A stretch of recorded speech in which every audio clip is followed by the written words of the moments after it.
unlogic, tidak sangat logika, ya. Mengambil upeti terhadap rakyat miskin ini sangat amat brutal. La ilaha illallah, la ilaha illallah, la ilaha illallah, Muhammadur Rasulullah. Ya Allah, ya salam, lindungi Republik Indonesia dari bencana alam, dari perang saudara. Bismillahirrahmanirrahim. Assalamualaikum warahmatullahi wabarakatuh. Peraturan perpajakan Undang-Undang HPP ditetapkan kenaikan tarif PPN 11% mulai 1 April 2022. Imbasnya banyak barang dan jasa yang akan terkena PPN seperti barang elektronik, tagihan internet, membangun rumah pribadi, dan masih banyak lainnya. Pemerintah pun resmi menerapkan PPN atas penyerahan hasil pertanian tertentu sebesar 1,1%. Setidaknya 41 komoditas hasil pertanian yang dikenakan PPN sebut saja padi, jagung, singkong, ubi jalar, sereh, lada, kacang tanah, kacang hijau, dan masih banyak lainnya. Riono, Ketua DPP PKS Bidang Tani Nelayan pun angkat bicara. Menurutnya, logika pemerintah mengenakan PPN kepada petani adalah logika liberal dan ekonomi kapitalis. Ia menilai kenaikan PPN ini bertentangan dengan spirit ekonomi Pancasila, yaitu kerakyatan dan keadilan. Harusnya pemerintah memberikan insentif bagi petani agar usaha mereka maju, bukan disinsentif yang bisa membuat mereka tambah miskin serta membuat daya beli semakin turun dan mengancam pertumbuhan ekonomi nasional. Bagaimana tanggapan dari Angkatan Muda Banteng Putih terkait hal ini? Mari kita simak bersama. Ibda bil basmalah. Bismillahirrahmanirrahim. Sallu ala nabi sallallahu ala Muhammad. Sallallahu ala Muhammad. Bismillahirrahmanirrahim. Asyhadu an la ilaha illallah wa asyhadu anna Muhammadar Rasulullah. Bismillah, Allahumma salli wa sallim ala Sayyidina Muhammad wa ala ali Sayyidina Muhammad. Walhamdulillah Pancasila fil Indonesia. Salimna ya Allah, qubul hajatina. Ibda bil basmalah, sallu ala nabi. Salim ya Allah, Pancasila fil Indonesia. Subhanallah, alhamdulillah, wa la ilaha illallah, wallahu akbar. Hasbunallah wa ni'mal wakil, ni'mal maula wa ni'man nasir. La hawla wa la quwwata illa billah. Innaka ala kulli syai'in qadir. Amma ba'd. Wa ya ibadallah, pada hari ini kita mengkaji sesuatu yang sangat menyakitkan rakyat Indonesia seluruhnya. Yang digadang-gadang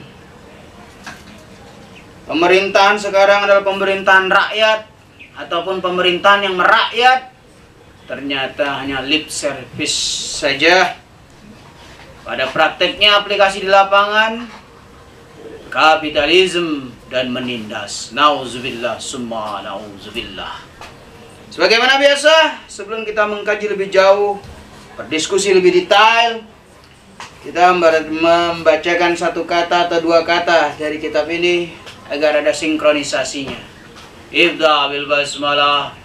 Sallu ala nabi. Bismillahirrahmanirrahim. Wa in azamu, kami ulangin, wa in azamu, bila mana mereka sudah memiliki ketetapan hati, bila mana mereka sudah meyakini apa yang mereka putuskan, bila mana mereka sudah hakul yakin dengan pengambilan keputusan yang mereka lakukan. Wa in azamu. Bagus, sebagai seorang pemerintah harus tegas, tepat, dan cermat untuk efisiensi dalam memerintah Republik Indonesia ini. Hanya saja yang kita sayangkan, ketegasan yang mereka berikan kepada rakyat Indonesia, wa in azamu, adalah ketegasan-ketegasan yang melukai perasaan rakyat Indonesia. Ini yang jadi permasalahan kita bersama. Ketegasan ke atas bagus, harusnya tegas kepada konglomerat-konglomerat yang memiliki ladang-ladang kelapa sawit ataupun yang menimbun minyak goreng, ditindak tegas. Perusahaan-perusahaan yang berusaha menjual minyak goreng ke luar negeri, ditindak tegas. Ketegasan itu yang kita butuhkan kepada kaum bangsawan, bahasa bangsawannya, ataupun kepada kaum bisnismen yang kapitalisme. Tapi ini ketegasannya selalu dan selalu ke rakyat. Rakyat yang paling menderita, rakyat petani lagi disikat habis-habisan. Subhanallah. Unlogik, tidak sangat logika, ya. Mengambil upeti terhadap rakyat miskin. Ini sangat amat brutal dan lebih brutal dari pemerintahan sebelumnya. Nauzubillah, semua nauzubillah. Ya, yang lebih menyakitkan lagi, wa in azamu, ketika ketetapan hati, niat mereka atau ketegasan mereka itu membumi hanguskan harapan-harapan rakyat kecil. Apa itu? Kebebasan bertani, kebebasan dari tengkulak-tengkulak, kebebasan tekanan-tekanan, kebebasan dari sistem kapitalisme. Artinya petani ingin merdeka menanam sesuatu, hasilnya mereka menikmatin penuh. Ini jangankan mendapat subsidi, tanda petik, malah hasil panen pun diminta pajak. Ini sebenarnya yang kami bertanya, mohon maaf dengan segala hormat pemerintahan sekarang, kami tidak akan menuding A, B, C, D, tidak. Kami secara general ya, biar umum ya. Mohon maaf nih kepada pemerintah, stakeholder yang sekarang ini, pemerintahan yang berkuasa sekarang ini pemerintahan apa preman? Preman berbaju pemerintah. Ini kan kalau bahasa sederhana dipalakin ini. Ini rakyat dipalakin sama pemerintah gitu. Subhanallah. Bukannya pemerintah yang membantu rakyat untuk agar menjadi petani yang profesional, disubsidi habis-habisan, hasil yang dijual jangan sampai melalui tengkulak, langsung dari petani. Harusnya seperti itu. Bukan menarik pajak dari hasil panen rakyat. Hah, subhanallah. Ya Allah, ya Rabbi, ya Karim. Petani yang hanya mempunyai luas ladang mungkin sekitar 10 kali 10, mungkin ada yang 20 kali 20. Ya tidak luas-luas amat lah. Secukupnya untuk kebutuhan mereka bertahan hidup. Bukan perusahaan besar. Petani yang dimintakin pajak. Ini kan sangat menyakitkan. Wa in azamu. Ketetapan seperti ini adalah ketetapan yang membuat kita terluka. Oleh karenanya, satu hal yang harus digarisbawahi dalam hal ini. Apa? Tidak memiliki hati nurani. Apa? Tidak memiliki akal yang sehat.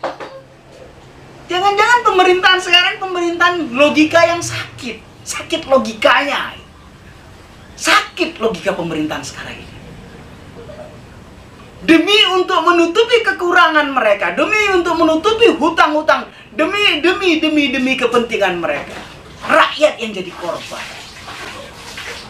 Pajak hasil panen, pajak hasil pertanian, beras dan segala macam sejenisnya, itu tidak rasional. Logika pemerintahan saat ini sedang sakit dan amat sakit, sehingga harus dibawa ke UGD, diperiksa kembali cara berpikir pemerintahan saat ini. Kenapa rakyat yang harus dikorbankan? Katanya kita negara Pancasilais, ya, kerakyatan, keadilan.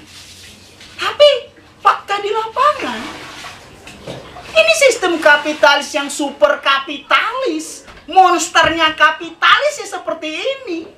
Sampai petani dikenai pajak hasil panennya mereka. Yang hasil panennya tidak seberapa, bahkan mereka harus hutang sana sini untuk membeli pupuk. Membeli pupuk saja mereka hutang. Kita akui pemerintah memberi subsidi, tetapi melukai juga. Apa arti subsidi yang pemerintah berikan lewat pupuk, tapi kenyataan hasil panen dikenakan pajak?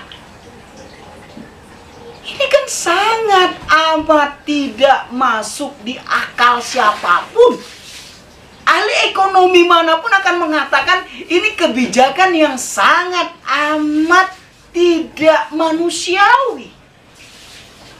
Mana yang katanya pemerintahan ini adalah pemerintahan milik rakyat? Dan mana buktinya lagi jika pemerintahan sekarang ini menjalankan sistem Pancasila dalam hal ekonomi Pancasilais? Mana? Di mana keadilannya? Sementara kaum pengusaha yang memiliki berhektar-hektar, mereka tenang-tenang saja, dan mereka menjual ke luar negeri minyak goreng, tenang-tenang saja, tidak terhukum, hanya kucing-kucingan yang dibuat kamuflase. Subhanallah, astagfirullah. Al-akhir, wa in azamu, ketetapan yang mereka lakukan sangat melukai seluruh rakyat Indonesia. Cobalah dipikir ulang, wahai pemerintahan yang berkuasa saat ini. Jangan kalian pikirkan hanya kelompok kalian saja dan kepentingan kalian saja. Jangan pernah berpikir rakyat ini bisa dibodohi terus-menerus. Dan jangan pernah berasumsi dengan kebijakan-kebijakan yang konyol seperti ini, rakyat akan diam saja. Ingat, dalam suatu negara, dalam kita bernegara, ada yang nama people power. Ingat itu baik-baik.